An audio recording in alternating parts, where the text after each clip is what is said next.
आप सभी का स्वागत करते हैं भोजपुरी इंटरटेनमेंट की यूट्यूब चैनल पर। आ गए एक बार फिर बहुत ही बवाल और धमाकेदार अपडेट को लेकर।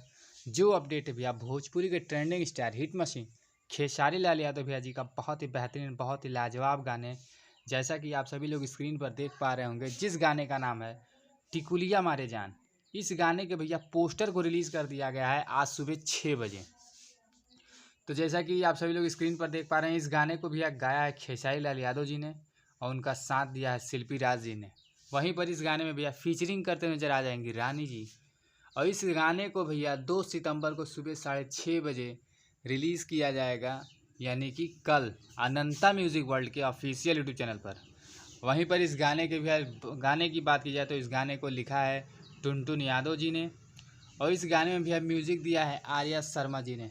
तो खेसारी फैंस के लिए आ गई है बहुत ही बड़ी खुशखबरी भैया। बहुत दिनों से इस गाने का बेसब्री से इंतज़ार था कि ये गाना कब आएगा, तो फाइनली इस गाने के बाद रिलीजिंग डेट को बता दिया गया है। इस गाने को 2 सितंबर को सुबह 6:30 बजे अनंता म्यूज़िक वर्ल्ड के ऑफिशियल यूट्यूब चैनल पर रिलीज़ किया जाएगा। तो आप सभी लोग हो जाइए तैयार भैया ब्लास्ट बवाल मचाने के लिए। हो सकता है आज शाम तक इस गाने के भैया टीज़र को रिलीज़ कर दिया जाए अनंता म्यूज़िक वर्ल्ड के ऑफिशियल यूट्यूब चैनल पर। तो आप सब टीज़र को भी ढेर सारा प्यार आशीर्वाद दें और फुल सॉन्ग को भी आप प्यार आशीर्वाद दीजिए कल सुबह 6:30 बजे। और ऐसे ही भैया भोजपुरी से जुड़ी हुई इन खबरों को पाने के लिए भोजपुरी इंटरटेनमेंट चैनल को सब्सक्राइब करना बिल्कुल ना भूलें और बेल आइकन को ज़रूर दबाएं, ताकि हमारे चैनल पर जो भी वीडियो अपलोड हो उसका नोटिफिकेशन सबसे पहले आप तक पहुंचे। तो फिर मिलेंगे हम ऐसे ही बवाल और धमाकेदार अपडेट को लेकर। तब तक जय हिंद, जय भोजपुरी।